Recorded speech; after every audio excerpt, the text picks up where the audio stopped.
Welcome again to my channel Organic and Hydroponic Urban Grow Pro. Friends, can we use the coco peat which we have used into the nursery again for the making the nursery? And if at all we need to use this coco peat again, what type of care we need to take so that our the next nursery doesn't fail because of this reuse? Today in this video, I am going to share all the detail how to reuse the coco peat, taking the minimum care and use it for the multiple time, and up to when we can use this coco peat for the growing. To know it into detail, please stay connected to the video till the end. Let's start the video. So friends, these are all the nursery tray where we have raised the seedling, and most of the seedling we have now transplanted. Now these trays are no more used for the seedling. So we are going to reuse this coco peat after treating for our next nursery. For that, first we need to take these trays and empty it into a bucket or a vessel where we can collect it. So now we will first empty down this tray into this big white tray. So we'll take trays one by one carefully. You can see that almost all the plants from this is used. This is the weed, so we are removing.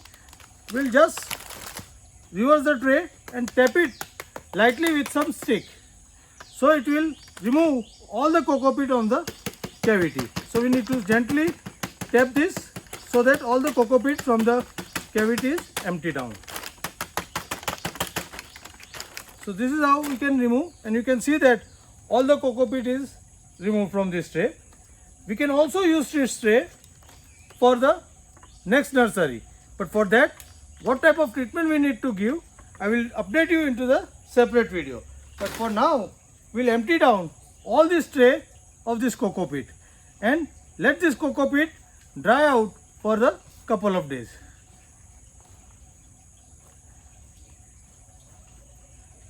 So now you can see that the coco peat which you have removed from the trays now dried up enough, so we can process it. So we will break all the lumps on it, and now next stage we will sieve this coco peat with the help of a sieve. So first step, we need to sieve this coco peat with the help of this sieve. This will remove all the bigger particles and anything left over from the coco peat, and it will make coco peat again ready for the sowing.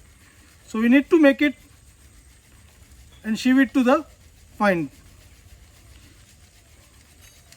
So you can see that this is all big lump. This is the old ginger particle remains. This is the tray particles. All we are removing with the help of this sieve. So this way we'll sieve all the coco peat first. You can see this.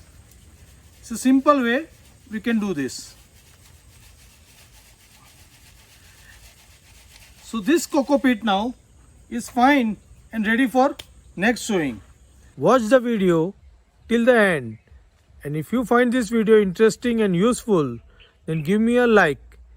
Also share it with the like-minded people. Express your view in a comment box and feel free to give any suggestions to improve. Let's watch the video. Don't forget to subscribe. So now you can see that we have almost completed our sieving of this coco peat, and you can see that this is the coarse thing all coming out, including the broken tray, and some seed also is coming which has not grown.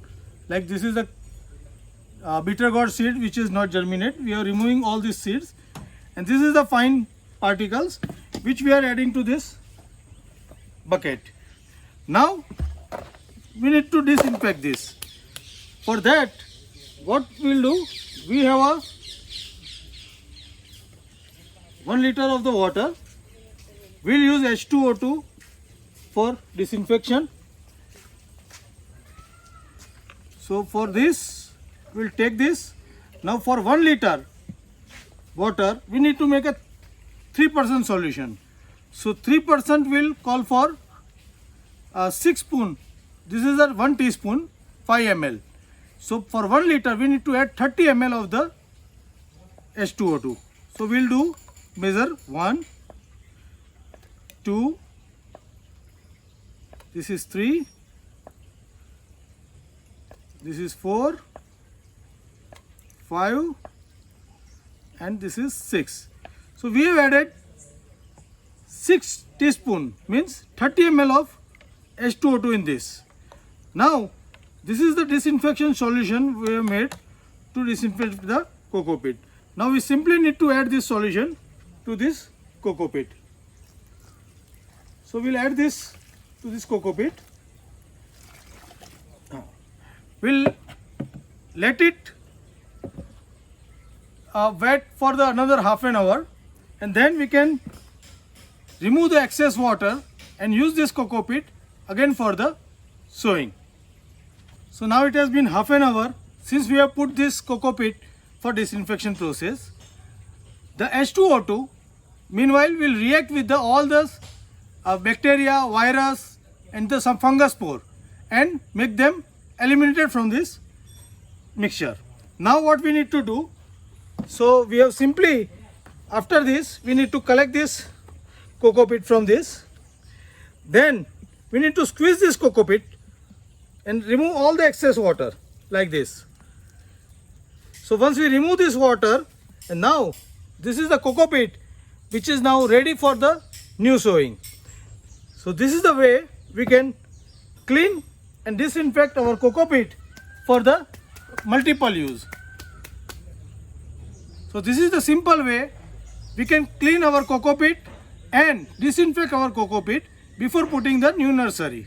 So how do you find this method of disinfecting and cleaning the coco peat and reusing multiple times for the nursery? Please write me back into the comment. Happy growing!